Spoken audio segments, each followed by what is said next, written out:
आयुर्वेद में एक कमाल का सिद्धांत है जो कहता है कि शरीर का सारा खेल, अच्छा हो या बुरा, एक ही चीज पर टिका है, हमारी अग्नि। मतलब हमारी पाचन शक्ति। अगर ये आग तेज है तो सेहत है, और अगर ये धीमी पड़ गई तो समझिए बीमारियों की लाइन लग गई।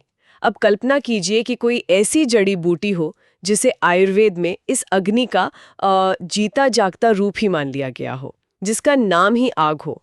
वो जड़ी बूटी है चित्रक। आज का मिशन यही है। हम स्रोतों के आधार पर चित्रक की कहानी को परत दर परत खोलेंगे। हम सिर्फ ये नहीं जानेंगे कि ये क्या है, बल्कि ये समझेंगे कि प्राचीन ग्रंथों ने इसे अग्नि क्यों कहा। इसके नाम के पीछे के रहस्य से लेकर इसके गुणों और इसके सबसे शक्तिशाली उपयोगों तक हम हर पहलू की गहराई से पड़ताल करेंगे। चलिए इसे खोलते हैं। इसका नाम ही बहुत अनोखा है, चित्रक। सुनने में किसी कलाकार जैसा लगता है, पर इसका मतलब क्या है? इसका नाम ही इसकी पहली पहचान है। भाव प्रकाश निघंटु में एक श्लोक है जो इसके कई नाम बताता है। चित्र को नलनामा च पाठिनो व्याल इत्यपि, ज्योतिष को वल्लरी वहनी दाहो दारुण इत्यपि। इसका मतलब है कि इसके नाम हैं चित्रक, अनल, पाठीन, व्याल। एक मिनट, अनल, वहनी, दाह, ये तो सब आग के नाम है। बिल्कुल, आप देख रही हैं, अनल, वहनी, दाह, ज्योतिष्क, ये सब आग के पर्यायवाची हैं। इसके नाम में ही इसकी पहचान छिपी है। वाह, ये तो बहुत दिलचस्प है। लेकिन चित्रक शब्द का आग से क्या लेना देना? चित्रक शब्द संस्कृत में धब्बेदार या जिस पर चित्तियां हों के लिए आता है, और यह सीधा इशारा करता है तेंदुए की तरफ, जिसे संस्कृत में चित्रक भी कहते हैं। तेंदुआ, जड़ी बूटी का नाम तेंदुए पर? हाँ, और इसके पीछे का प्रतीकवाद बहुत गहरा है। जिस तरह तेंदुआ बिजली की तेजी से अपने शिकार पर झपटता है, ठीक उसी तरह चित्रक शरीर में घुसकर बीमारी का शिकार करता है। इसकी गति और सटीकता तेंदुए जैसी है। कमाल है। तो ये नाम इसके काम करने के तरीके को बता रहा है। मैंने सुना है कि स्रोतों में इससे जुड़ी कुछ कहानियों का भी जिक्र है जो काफी दिलचस्प हैं। जैसे कि इसे इकट्ठा करते समय हाथों में जलन होती है। बिल्कुल, और ये सिर्फ कहानी नहीं बल्कि इसके उष्ण वीर्य यानी गर्म तासीर का जीता जागता सबूत है।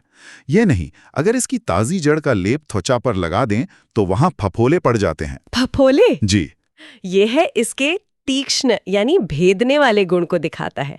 ये एक तरह से प्रकृति का प्रदर्शन है कि ये जड़ी बूटी बीमारी को जड़ से जला देने की क्षमता रखती है। एक मिनट, अगर इसका लेप त्वचा पर फफोले डाल सकता है तो इसे खाना कितना सुरक्षित है? ये तो थोड़ा खतरनाक लगता है।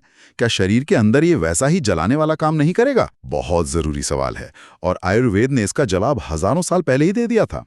यहीं पर शोधन यानी शुद्धिकरण की प्रक्रिया आती है, जिस पर हम आगे बात करेंगे। लेकिन ये जो इसका जलाने का गुण है, यही इसका सबसे बड़ा वरदान भी है। आचार्य वाग्भट ने अष्टांग हृदय में इसे एक रसायन द्रव्य यानी कायाकल्प करने वाली औषधि कहा है। उन्होंने तो यहां तक कहा है कि घी और तिल के तेल के साथ 1 साल तक इसका सेवन व्यक्ति को 100 साल तक जीने में मदद कर सकता है। 100 साल? बस एक जड़ी बूटी से? जी, तो ये आग दोस्त भी है और दुश्मन भी, बस इसे इस्तेमाल करने का तरीका पता होना चाहिए। यहाँ ये वास्तव में दिलचस्प हो जाता है। अगर ये इतनी शक्तिशाली है तो जाहिर है कि इसकी सही पहचान करना बहुत जरूरी होगा। कहीं किसी ने गलती से कोई और पौधा उठा लिया तो इसे सटीकता से कैसे पहचानते हैं? इसकी पहचान के कई स्तर हैं, पर सबसे अहम है इसकी जड़, क्योंकि वही औषधि के रूप में सबसे ज्यादा इस्तेमाल होती है। ताजी जड़ हल्के पीले रंग की होती है और सूखने पर बाहर से लाल भूरी और अंदर से सफेद हो जाती है। और इसकी गंध या स्वाद में कुछ खास? हाँ, इसकी गंध बहुत तीखी और स्वाद कड़वा और चरपरा होता है। लेकिन सबसे बड़ी पहचान वही है जो आपने कही, त्वचा के संपर्क में आने पर जलन पैदा करना। ये इसका सिग्नेचर मूव है। और इसके फूलों या पत्तियों के बारे में क्या उनसे भी कोई पहचान होती है? हाँ, फूल इसकी प्रजाति की पुष्टि करने में मदद करते हैं। जिस प्रजाति की हम बात कर रहे हैं, प्लम्बैगो ज़ेलाइनिका, उसके फूल सफेद होते हैं और उनकी एक बहुत ही मजेदार आदत है। आदत? पौधों की भी आदतें होती हैं?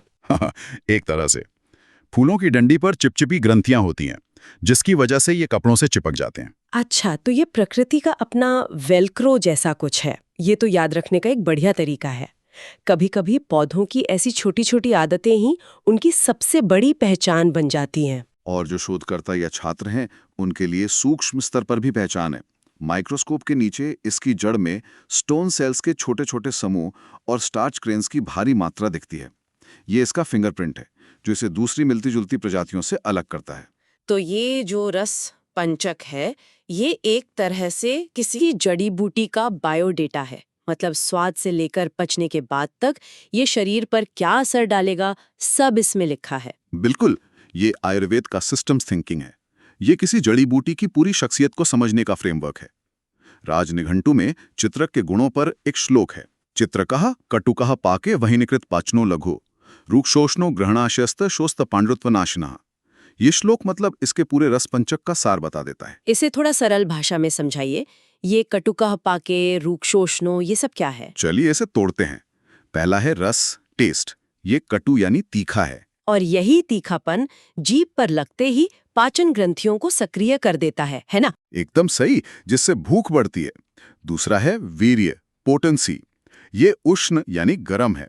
यही गर्मी शरीर की सुस्त पड़ चुकी मेटाबॉलिक आग को फिर से भड़काती है। अच्छा। और तीसरा है विपाक, पोस्ट डाइजेस्टिव इफेक्ट। ये भी कटु है, मतलब पचने के बाद भी इसका असर तीखा और गर्म ही रहता है, ये ठंडा नहीं पड़ता। और आखिर में है इसके गुण। जी, इसके गुण फिजिकल प्रॉपर्टीज हैं। लघु, हल्का, रूक्ष, सूखा और तीक्ष्ण, तेज या भेदक। ये कोई संयोग नहीं है।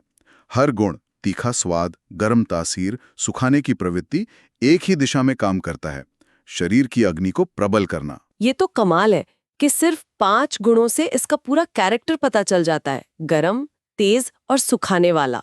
अगर इसका स्वभाव ऐसा है तो असल जिंदगी की किन समस्याओं में वैद्य इसका इस्तेमाल करते होंगे? आपने बिल्कुल सही नब्ज पकड़ी।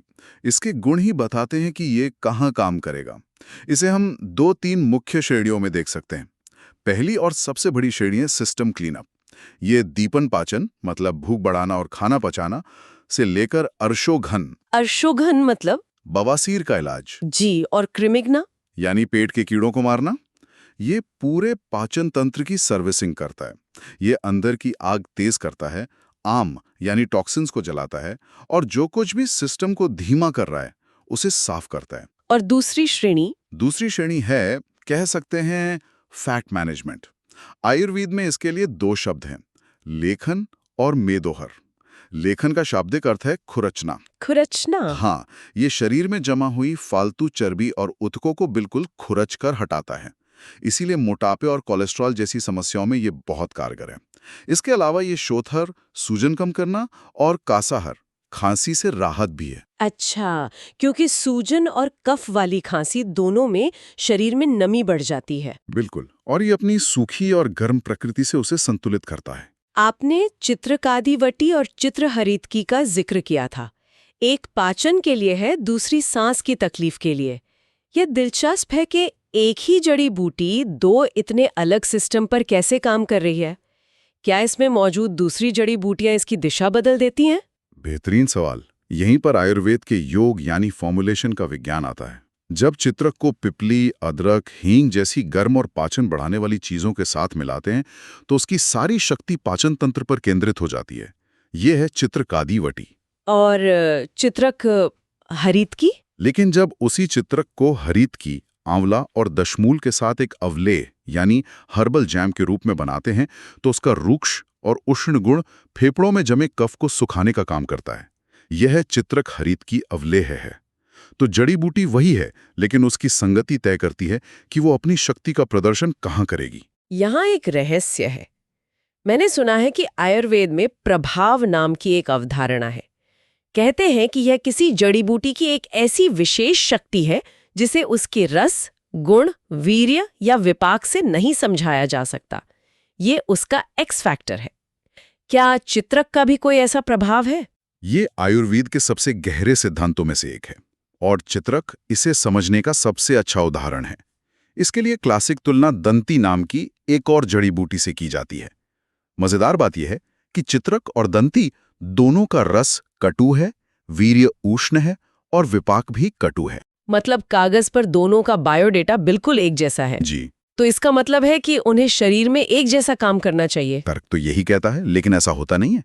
दंती एक तीव्र विरेचक है, यानी वो पेट साफ करती है, दस्त लगाती है, जबकि चित्रक पाचन शक्ति को बढ़ाता है और दस्त को रोकता है। एक मिनट, मतलब दो चीजों के सारे गुण एक जैसे हैं, लेकिन उनका काम बिल्कुल उल्टा है। ये कैसे संभव है? ये तो ऐसा हुआ जैसे दो एक जैसी दिखने वाली कारों में से एक रेस कार हो और दूसरी ट्रैक्टर। आपकी उपमा एकदम सटीक है। ये जो अंतर है जिसे तर्क से नहीं समझा जा सकता, इसी को आयुर्वेद में प्रभाव कहते हैं। ये उस द्रव्य का अपना विशिष्ट अचिंत्य कर्म है, एन अनथिंकेबल एक्शन। चित्रक के कई विशिष्ट प्रभाव हैं। पहला, इसका दीपन प्रभाव। ये भूख बढ़ाने वाली सभी औषधियों में सर्वश्रेष्ठ मानी जाती है। और दूसरा, इसका पाचन प्रभाव। ये आम यानी टॉक्सिन्स को बिना दस्त लगाए पचा देती है, जो इसका अनूठा गुण है।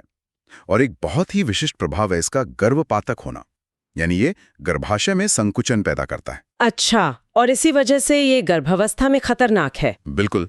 तो आपके पहले वाले पॉइंट पर वापस आते हैं। इतनी शक्तिशाली, गर्म और तेज जड़ी बूटी को इस्तेमाल करने में क्या सावधानियां हैं? आपने शोधन का जिक्र किया था। हाँ, ये सबसे महत्वपूर्ण कदम है। चित्रक का बिना शोधन के उपयोग नहीं किया जाता।